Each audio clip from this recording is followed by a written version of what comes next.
राधे राधे सभी को। तो फ्रेंड्स कहिए कैसे हैं आप। Welcome to my channel. तो फ्रेंड देखिए, कार्तिक का महीना अब लगभग समाप्त होने जा रहा है। और क्योंकि कार्तिक का जो अंतिम दिन होता है उसे कहते हैं कार्तिक पूर्णिमा। और इस बार 2024 में कार्तिक पूर्णिमा पड़ रही है 15 नवंबर को। 15 नवंबर दिन शुक्रवार है, लक्ष्मी जी का दिन है।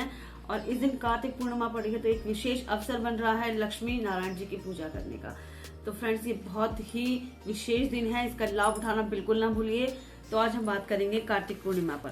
फ्रेंड्स जैसे दिवाली का बहुत महत्व है, ऐसे ही कार्तिक पूर्णिमा पर देव दीपावली होती है, उसका भी अपना एक बहुत बड़ा ही महत्व है। फ्रेंड्स जो लोग कार्तिक शुरू से ही नहा रहे हैं वो बहुत भाग्यशाली हैं। लेकिन देखिए, अगर आपसे मिस हो गया हो किसी भी वजह से, फ्रेंड्स तबीयत भी ठीक नहीं रहती है या कहीं आना जाना हो, किसी भी कोई भी रीजन हो सकता है, यदि आप नहीं नहा पाए। और ये जो एकादशी से लेकर 5 दिन होते हैं कार्तिक पूर्णिमा तक, इनमें भी आप नहीं नहा पाए हैं, स्किप हो गया है किसी भी वजह से फ्रेंड्स, तो फ्रेंड्स ये आखिरी दिन है कार्तिक का अंतिम दिन यानी कि पूर्णमासी।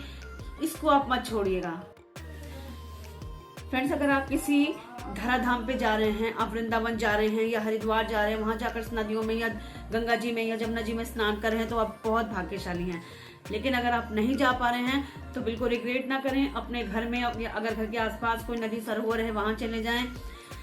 और नहीं है तो अपने ही घर के गंगा, जब आप स्नान करें तो उसमें गंगा जल मिलाइए। लेकिन ध्यान रखिए फ्रेंड्स, ध्यान रखिए कि आपको ब्रह्म मुहूर्त में स्नान करना है, तो सब आलस छोड़ दीजिए। एक दिन की बात है और कोई बीमार नहीं पड़ता है।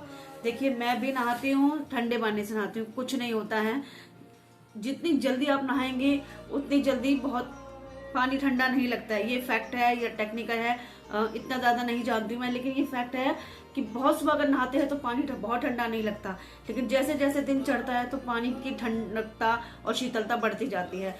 तो कोशिश करें कि ठंडे पानी से ही स्नान करें, नहीं तो आप गर्म पानी भी कर सकते हैं। आजकल तो गीजर उपलब्ध है, सभी के बाथरूम में होते हैं। लेकिन आपको स्नान सुबह ही करना है। ये 8 बजे और 10 बजे 12 बजे तक कोई स्नान का कोई फायदा नहीं है। उसके बाद आपको पूजा करनी है। अपने तुलसी के पौधे में दीप जरूर जलाना है, सुबह जल देना है, दीप जलाना है। फ्रेंड्स इस दिन का बहुत बहुत बड़ा महत्व होता है। इस दिन को कार्तिक पूर्णिमा को त्रिपुरारी पूर्णिमा भी कहा जाता है, क्योंकि शिव जी ने इसी दिन त्रिपुर नाम के एक राक्षस का वध किया था। तो शिव जी की भी विशेष पूजा होती है। पूर्णमासी लक्ष्मी नारायण को समर्पित है, लक्ष्मी जी को समर्पित है, ये हम सब जानते हैं। फ्रेंड्स इसीलिए सत्यनारायण का व्रत भी इसी दिन है। कब है? 15 नवंबर को। जी हाँ, सत्यनारायण का व्रत भी इसी दिन ही रखा जाएगा। क्योंकि देखिए जो पूर्णिमा स्टार्ट हो रही है, शुरू हो रही है, वो हो रही है शुक्रवार को यानी 15 नवंबर को सुबह 6:15 पर। और खत्म कब होगी, समाप्ति कब होगी इसकी? वो होगी 16 नवंबर को रात्रि 2 बजे। तो 15 नवंबर को हमें पूरा दिन मिली हुई है। और क्योंकि पूर्णमासी की जो पूजा है, चंद्रमा का जो अर्घ देते हैं, वो जो समय होता है वो शाम को होता है, रात को होता है, और वो उस समय पूर्णमासी लगी है। तो पूर्णतः 15 नवंबर की ही कार्तिक पूर्णिमा है। जो लोग, और फ्रेंड इस सत्यनारायण व्रत आप इसी दिन रख सकते हैं। जो लोग सत्यनारायण व्रत रख रहे हैं वो दिन भर फलाहार करेंगे, और शाम अगर आप कथा पढ़ रहे हैं, पंडित जी को बुलाकर कर रहे हैं, हवन करा रहे हैं, तो बहुत अच्छी बात है। और फ्रेंड्स अगर नहीं कर पा रहे हैं तो आप खुद पढ़िए। देखिए जरूरी नहीं है कि हम पंडित जी को ही बुलाएं और सब लोगों को बुलाएं, इतना बड़ा आयोजन करना बड़ा मुश्किल सा हो जाता है। तो आप खुद ही पाठ पढ़ें, सबके घर में पुस्तकें होती या आप फोन में देखकर पढ़ सकते हैं। विष्णु जी को, लड्डू गोपाल जी को आप कसार का भोग लगाएंगे तुलसी पत्र डालकर। दिन भर में फलाहार करिए और शाम को जब चंद्रमा निकलेगा तो उनको अर्घ देकर आपको अपना व्रत संपूर्ण करना है, पालन करना है। फ्रेंड्स आपको बता दूं कि जब आप जो दान करना है, जो दान किया जाता है वो सूर्योदय होने से लेकर सूर्य अस्त होने के बीच में ही किया जाता है, यानी कि दिन में किया जाता है। तो आप जो सुबह दान करेंगे, 3 चीजों का दान करना है फ्रेंड्स। देखिए अगर आपने पूरा कार्तिक नहाया है तो मैं ऐसे करती हूँ, जब मैं नहाती हूँ तो उसमें आपको जो भी उससे संबंधित चीजें होती हैं, यानी कि बाल्टी, लोटा, पटरा, ये तो नहाने की वस्तुएं हो गई हैं। और जो पूजा की चीजें होती हैं जैसे कि देसी घी, रुई की बत्तियां होती हैं, और चिराग होता है, चिरागी होती है छोटी सी, ये आप मंदिर में जाके दान कर सकते हैं। चावल, चीनी, दही, दूध, दही, ये चीजें होती हैं। फ्रेंड्स अगर आपने पूरा महीना स्नान नहीं किया है तब भी आप दान कर सकते हैं।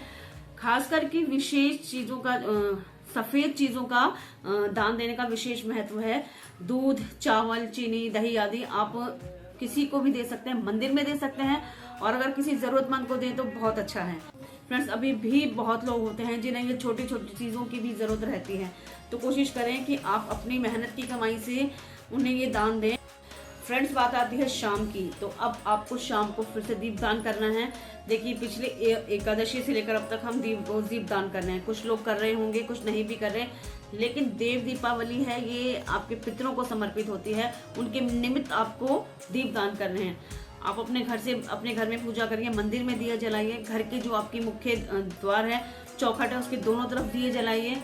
देसी घी का जला सकते हैं या फिर तिल के तेल का जला सकते हैं। जो भी देव वृक्ष होते हैं, तुलसी माता है, उनके आगे दीपक रखिए। आंवला के वृक्ष में आंवला का पौधा अगर आपके गमले में लगा है तो वहां रखिए। केले का पौधा है, शमी का है, अपराजिता का है। और फ्रेंड देखिए, पेड़ जो हमारे देव वृक्ष हैं, पीपल, बरगद, वहां जरूर जाइए और दीपदान करके आइए। फ्रेंड्स, एक दान होता है आकाश दीप दान। वो क्या होता है, कहीं खुले में आप रख सकते हैं, कोई नदी है आसपास, कोई सरोवर है, कहीं पानी का स्रोत है, कहीं पेड़ के नीचे खुले में भी आप कहीं रख सकते हैं। इसे आकाश दीपदान कहा जाता है। गौशाला में आप दीपदान दे सकते हैं। एक बात और फ्रेंड्स, अगर आपने साल भर में आपको इतना समय नहीं मिला कि आप रोज दीपक जलाएं, रोज पूजा करें, तो उसका एक उपाय है, उसका एक तरीका है कि आप एक ही दिन में, वो आपको अवसर मिलता है कार्तिक की पूर्णिमा पर, कि पूरे साल के 365 बाती का दिया लगाकर दान कर सकते हैं। जला कैसे?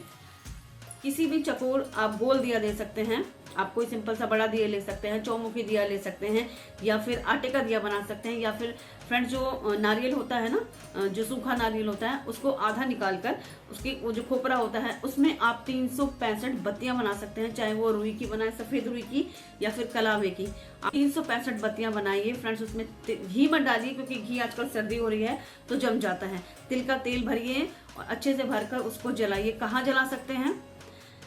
देखिए फ्रेंड्स, अगर आप किसी वृक्ष के नीचे जला रहे हैं तो ध्यान रखें कि उससे नुकसान न पहुंचे, थोड़ा दूर करके रखिए। आप शिव मंदिर के चौखट पे जला सकते हैं, विष्णु जी की मंदिर, शनि मंदिर में, कहीं पे भी उनके सामने जला सकते हैं।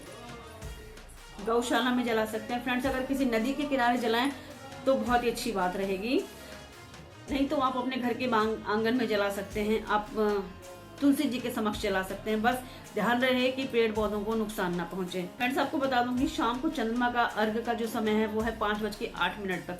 तो 5:08 के बाद आप उन्हें अर्घ देकर अपना व्रत पारण कर सकते हैं, और उसके बाद दीपक जगह जगह लगा सकते हैं। फ्रेंड्स, ये जो सभी कार्य होते हैं ये सिर्फ एक दिन के नहीं होते हैं, आप चाहें तो रोज कर सकते हैं। ये जिंदगी की भागदौड़ इतनी ज्यादा हो गई है कि हम सब ये रोज नहीं कर पाते, तो कोशिश करिए एक दिन के लिए समय निकालिए। तैयारी एक दिन पहले करिए, आप दिन में भी तैयारी कर सकते हैं शाम की। फ्रेंड्स, अगर आपका व्रत है तो देखिए, अगर ये व्रत नहीं भी है तो भी घर में सात्विक खाना बनाइए, बिना लहसुन प्याज का, कुछ भी बना सकते हैं। माँ लक्ष्मी के लिए आप खीर बना सकते हैं, चाहे मखाने की बनाएं या फिर चावल की बनाएं। तो फ्रेंड्स, ये देखिए, ये थी छोटी सी जानकारी कार्तिक पूर्णिमा पर। फ्रेंड्स, आपको बता दूं कि इससे पहले मैं वीडियोस नहीं बना सकी एकादशी पर या यमुना नवमी पर। आई होप आपने अच्छे से पूजा जरूर की होगी, लेकिन फ्रेंड्स कुछ ऐसे पर्सनल रीजन थे जिनकी वजह से वीडियो नहीं जा सकी है, तो उसके लिए क्षमा प्रार्थी हूँ। फ्रेंड्स, जिंदगी में बहुत सारी चीजों को हैंडल करना होता है, तो कुछ ना कुछ चीजें छूट जाती हैं। महिला मित्र हैं, वो बहुत अच्छे से रिलेट करती होंगी। सो फ्रेंड्स, मिलते हैं जल्दी किसी नए व्लॉग में, तब तक के लिए राधे राधे। और मेरी माँ लक्ष्मी, श्री हरि विष्णु से और शिव जी से यही प्रार्थना है कि हम सबके परिवार पर अपनी कृपा दृष्टि हमेशा बनाए रखें, और हम ये सब त्योहार मिलजुल कर बड़ी खुशी के और आनंद के साथ मनाएं। मिलते हैं जल्दी नए व्लॉग में, तब तक के लिए कमेंट बॉक्स में लक्ष्मी नारायण राधे राधे। चैनल को सब्सक्राइब करना बिल्कुल ना भूलें। जानकारी अगर अच्छी लगी हो तो लाइक करिएगा, अपने नियर डियर को शेयर करना बिल्कुल ना भूलें। Bye bye. जय लक्ष्मी नारायण।